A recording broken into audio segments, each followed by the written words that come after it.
जय मसीह की। आज मैं बहुत हंसने के मूड में हूँ और मैं चाहता हूँ कि आप भी मेरे साथ हंसिए। एक व्यापारी सेठ जी, कुछ हुआ होगा उनके साथ, बहुत गुस्से में थे। गुस्से में अपनी दुकान में घुसे और वहाँ पर चावल की बोरी रखी थी, उसको 2 लात मार दी। नौकर देखने लगा है सेठ जी को क्या हुआ। एक गेहूं की बोरी रखी थी, 2 लात उसको मार दी।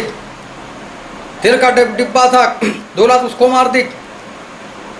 नौकर से रहा नहीं गया, वो सेठ जी के सामने आया पूछने के लिए कि सेठ जी क्या है। सेठ जी ने उसको भी 2 लात मार दी। गधे, सेठ जी बोलता है, गधे दिखाई नहीं देता। और ये जो नौकर थे उन्होंने जवाब दिया, सेठ जी लात तो आप मार रहे हो।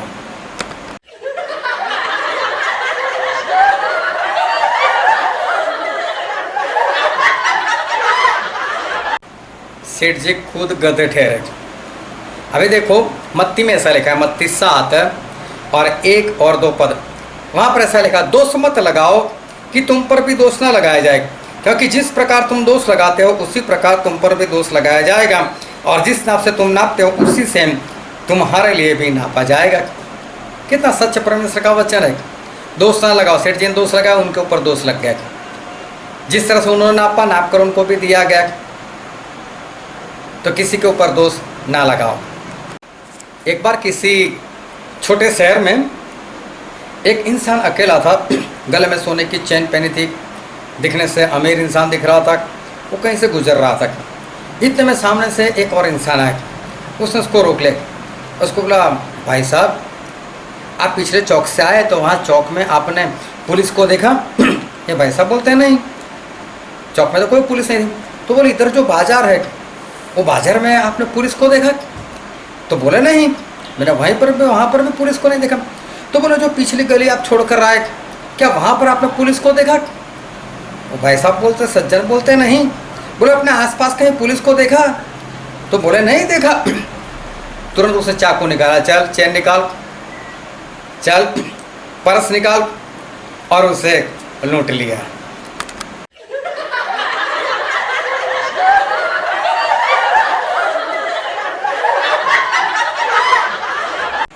देखो कितनी होशियारी से उस लुटेरे ने इस सज्जन को लूट लिया।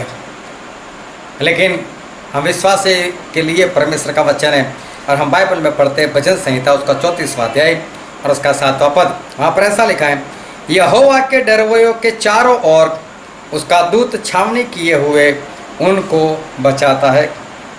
अगर हम विश्वासी परमेश्वर की आज्ञाकारी करते हैं, हम परमेश्वर से डरते हैं, तो परमेश्वर का स्वरूप हमारे चारों ओर छावनी डालता है, और परमेश्वर का स्वरूप हमें सारी बातों से बचाते हैं। हमें कोई नहीं लूट सकता।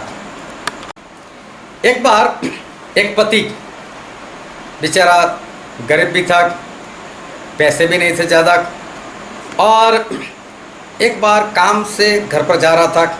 सोचा नहीं आ रहा तो पत्नी के लिए कुछ लेकर जाता हूँ, और वो एक ड्रेस उन्होंने खरीदा और खुश होकर अपने घर चले गए। पत्नी को बुलाया और पत्नी को बोला, आँखें बंद करो। पत्नी ने आँखें बंद की, फिर बोला हाथ ऐसे करो, हाथ फैलाए, और पति ने पत्नी के हाथ में वो ड्रेस थमा दिया। पत्नी ने जैसे ही ड्रेस लिया, खोल कर देखा, और तुरंत क्रोधित होकर बोलने लगी, ये कोई ड्रेस है? कुछ पता चलता है ड्रेस में? कुछ पता नहीं चलता। ये कलर देखो, इसमें पता चलता है, कलर में भी कुछ पता नहीं चलता, ये स्टाइल में भी कुछ पता नहीं चलता।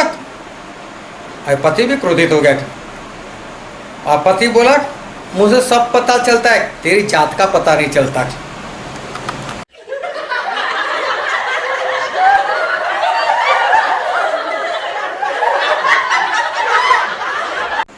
क्यों होती है ऐसी लड़ाई? और बाइबल में हम पढ़ते हैं रोमिया उसका 8वां अध्याय और 5, 6 और 7 पद, क्योंकि शारीरिक व्यक्ति शरीर की बातों पर मन लगाते हैं, परंतु आध्यात्मिक आत्मा की बातों पर मन लगाते हैं। शरीर पर मन लगाना तो मृत्यु है, परंतु आत्मा पर मन लगाना जीवन और शांति है। क्योंकि शरीर पर मन लगाना तो परमेश्वर से बैर रखना है, क्योंकि ना तो परमेश्वर की व्यवस्था के अधीन है और ना हो सकता है। ये शारीरिक व्यक्ति जब होते हैं ना, तब घर में ऐसे लड़ाई झगड़े होते। कपड़े जो होते कलर के लिए नहीं होते, कपड़े जो होते वो फैशन के लिए नहीं होते, कपड़े शरीर ढकने के लिए होते।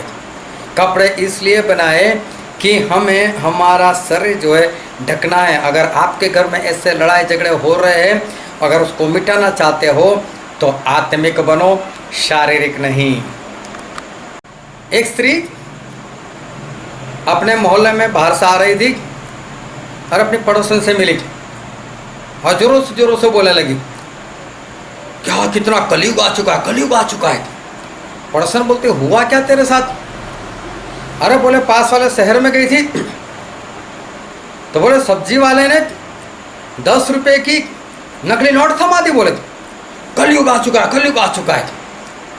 पड़ोसन बोलते, दिखा दिखा वो 10 की नोट दिखा। बोले वो तो मैं तो बस में कंडक्टर को देकर आई।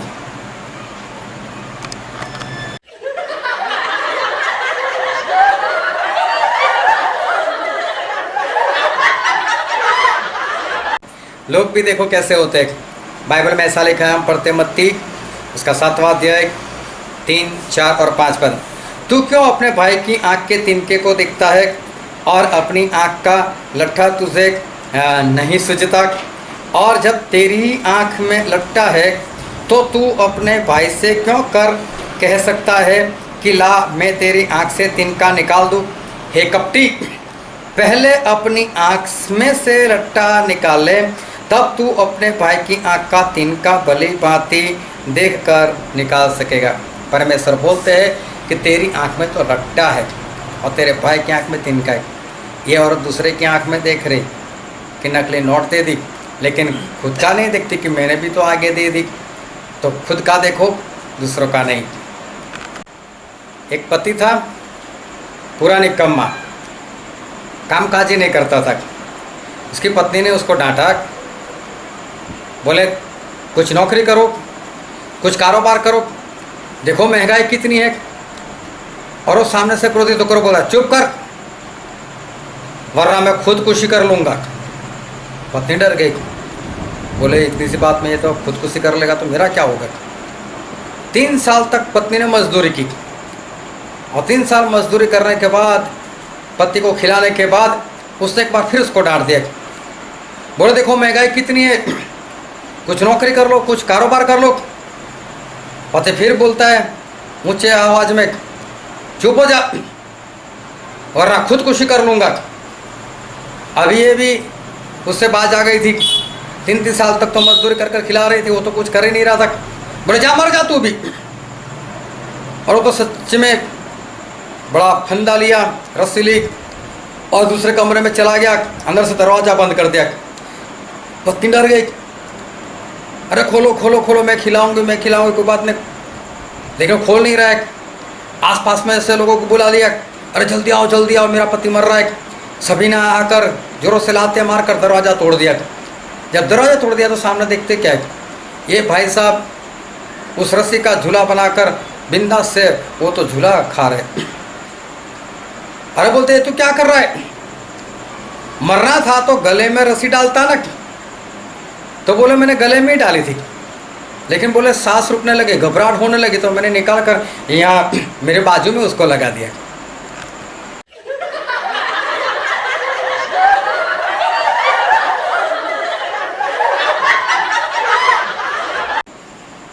देखो कैसे इंसान होते हैं। पति के ऊपर सारी जिम्मेदारी होती है। और बाइबल में ऐसा लिखा है, हम पढ़ते हैं 1 तिमोथी उसका 5वां अध्याय और उसका 8वां पद। पर यदि कोई अपनों की और निज करके अपने घराने की चिंता न करे तो वह विश्वास से मुकर गया है और अविश्वासी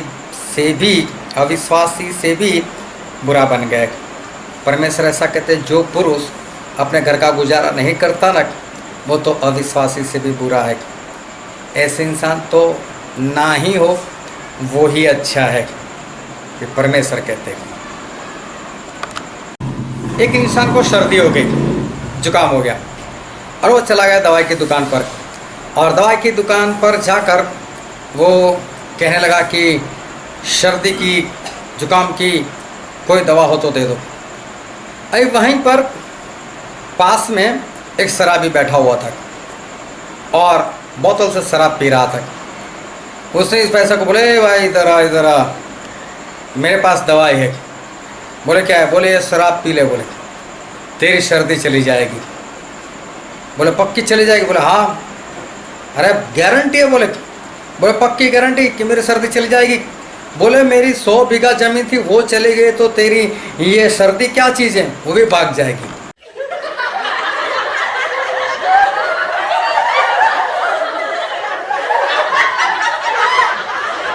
देखो शराब इंसान को कितना बर्बाद कर देता है। इसलिए बाइबल में लिखा है, इफिसी उसका 5वां अध्याय और उसका 18 पद, "और शराब पीकर मतवाले ना बनो, क्योंकि इससे लुचपन होता है, पर पवित्र आत्मा से परिपूर्ण होते जाओ।" परमेश्वर मना कर रहे कि शराब मत पियो। शराब इंसान को बर्बाद कर देती है।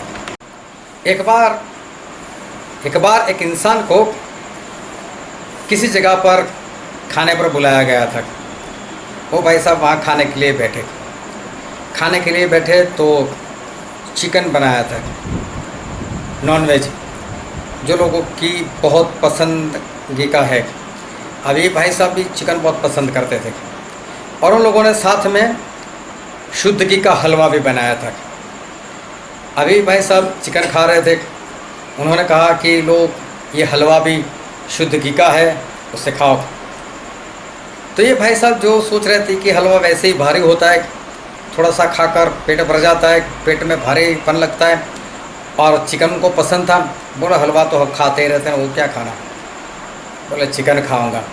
लेकिन अभी उसको तो ऐसा नहीं बोल सकते, तो उसको ऐसा बोला, बोले हलवा दे दो, लेकिन नींबू के जितना, बस नींबू के जितना हलवा दे दो।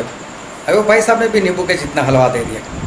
जब इस भाई साहब ने हलवा नींबू के जितना, मतलब चम्मच में आ जाता है, खाया तो उसमें तो काजू था, बादाम थी, पिस्ता और अखरोट और ये सब कुछ डालकर शुद्ध घी से बनाया हुआ था। ये भाई साहब तो खुश होगा, बोले ऐसा हलवा तो कभी नहीं खाया, बहुत है। अब क्या करे, उसने खुद ही बोला था कि नींबू जितना। अब उसको खाने को मन था, उसको लालच हो कोई और खाओ, लेकिन अभी मांगे कैसे? मांगे तो उसको ऐसा लगता है कि जज जाए। तो क्या बोलने लगा, बोले आप क्या है, नींबू इतना छोटा होता है? बोले हमारे वहाँ तो नारियल के जितना नींबू होता है। वो भाई साहब भी समझ गए। बोले आपको हलवा खाना दूसरी बार, तो बोले खा लो ना, नींबू की साइज़ क्यों बदल देते हो?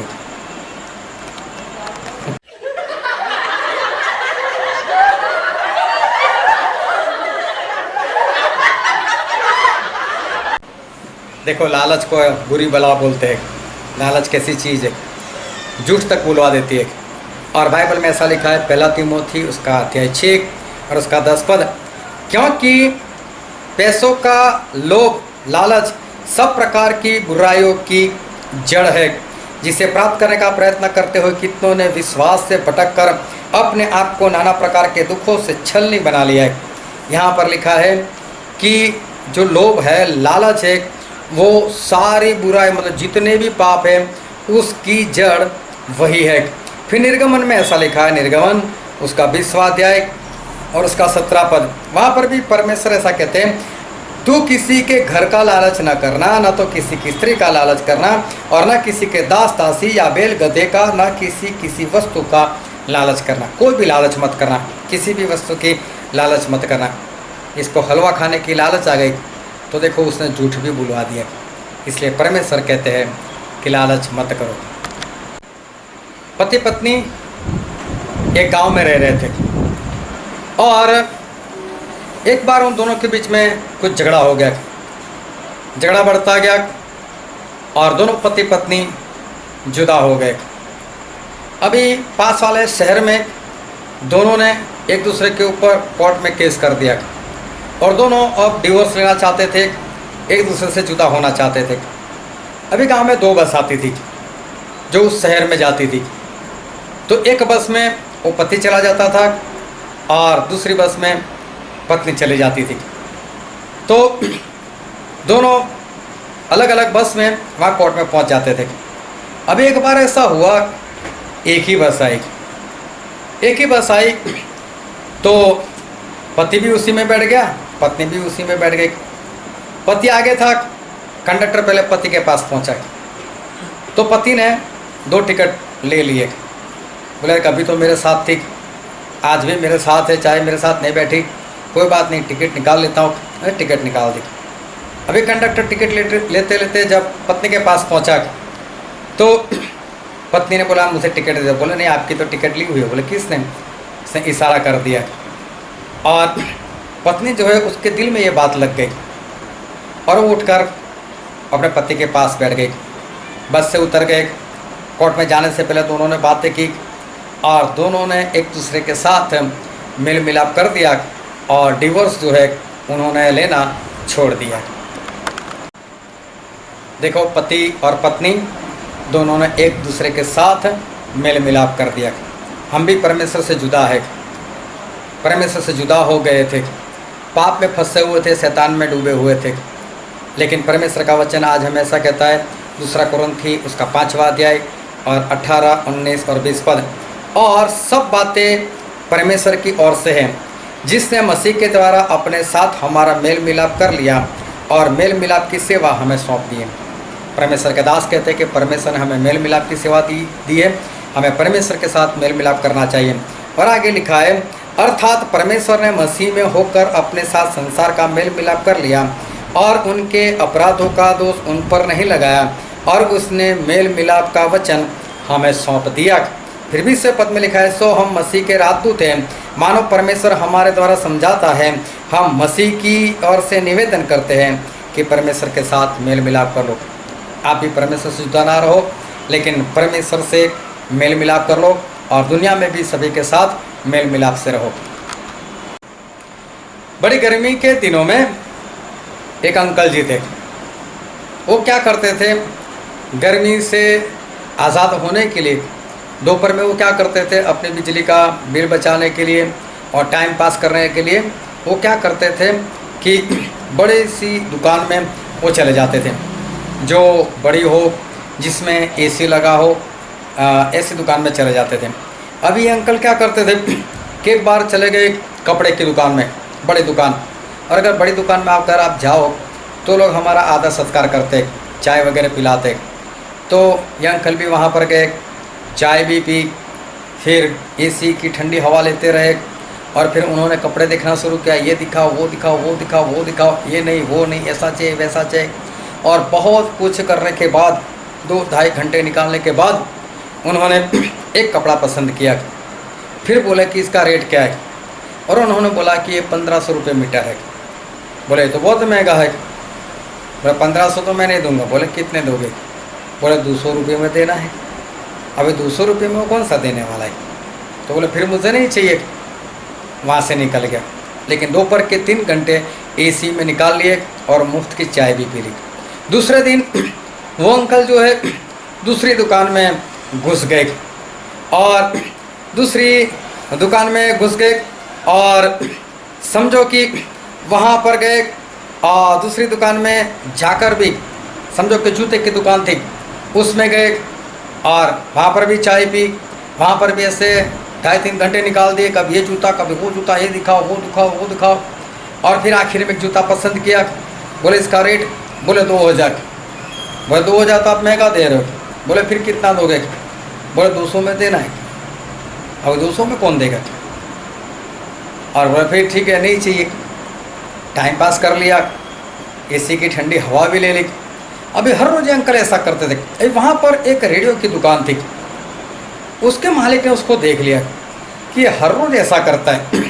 बोले कभी मेरी दुकान की बारी आने दो। अभी अंकल एक बार चले गए इसकी दुकान पर, तो इसने भी चाय पिलाई, ये रेडियो, वो रेडियो, ये वाला, वो वाला, वो वाला, देखते गए। आखिर में एक अंकल ने पसंद किया। बोले कितने का? बोले 1200 रुपये का। ये अंकल बोलते हैं कि 200 में देना है। बोले हाँ 200 में ले जा। 200 में दे दिया उसको। अभी अंकल को कहाँ लेना था, उसको तो 200 रुपये भी नहीं देने थे, उसको तो लेना ही था। बोले सारा स्टेशन पकड़ता है, रेडियो। बोले हाँ सारा स्टेशन पकड़ता है। बोले फिर पुलिस स्टेशन पकड़ कर दिखाओ। बोले पुलिस स्टेशन कैसे पकड़ेगा? बोले ठीक है फिर रेलवे स्टेशन पकड़ कर बताओ। बोले रेलवे स्टेशन भी कैसे पकड़ कर दिखाओ। और इस बार भी अंकल जो है और वहाँ से ठंडी हवा खाकर वो भाग गए।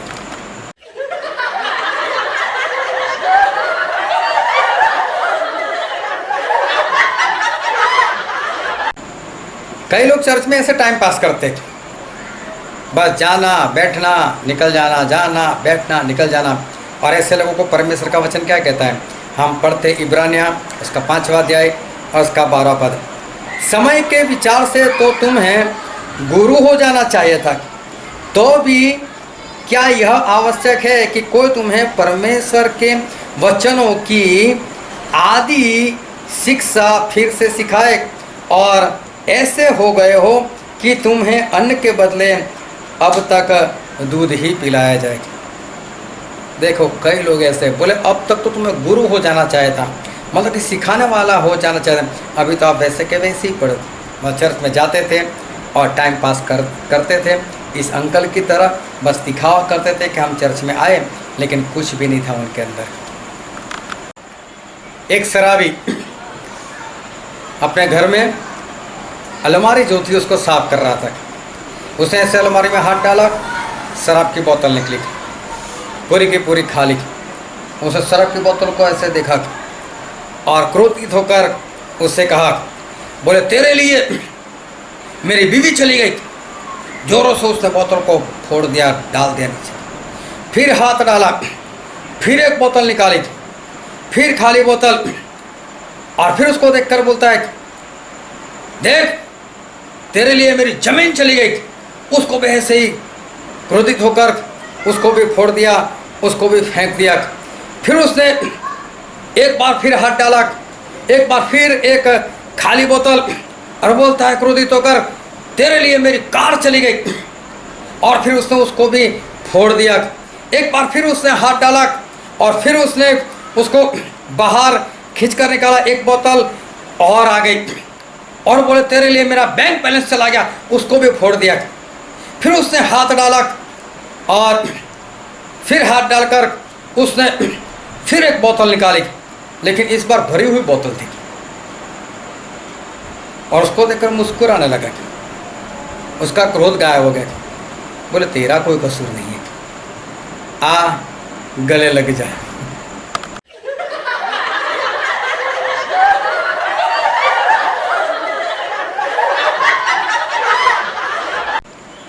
कितनी ही चोटें खाकर इंसान वो नहीं सुधरता। और ऐसे इंसानों के बारे में बाइबल में ऐसा लिखा है, हम पढ़ते नीति वचन उसका 29 और उसका 1 पद, जो बार बार डांटे जाने पर भी अपनी गर्दन को अकड़ रखता है, वो अचानक नाश हो जाएगा और उसका कोई भी उपाय नहीं होगा। परमेश्वर कहते हैं कि जिसको बार बार ठोकर लगती है, बार बार डांट पड़ती है, लेकिन फिर भी सुधरता नहीं, उसका कोई इलाज नहीं होता, वो अचानक से एक्सीडेंट से वो ख़त्म हो जाएगा, वो मर जाएगा। परमेश्वर आपको आशीष दे, आमीन। और ऐसे ही वीडियो देखने के लिए मेरे चैनल को सब्सक्राइब करो और उसके पास में जो बेल आइकॉन है उसको टच करो, ताकि ऐसे वीडियो आपको तुरंत मिलते रहे। और मेरा वीडियो पसंद आया है तो उसको लाइक और शेयर करना मत भूलें। आमीन।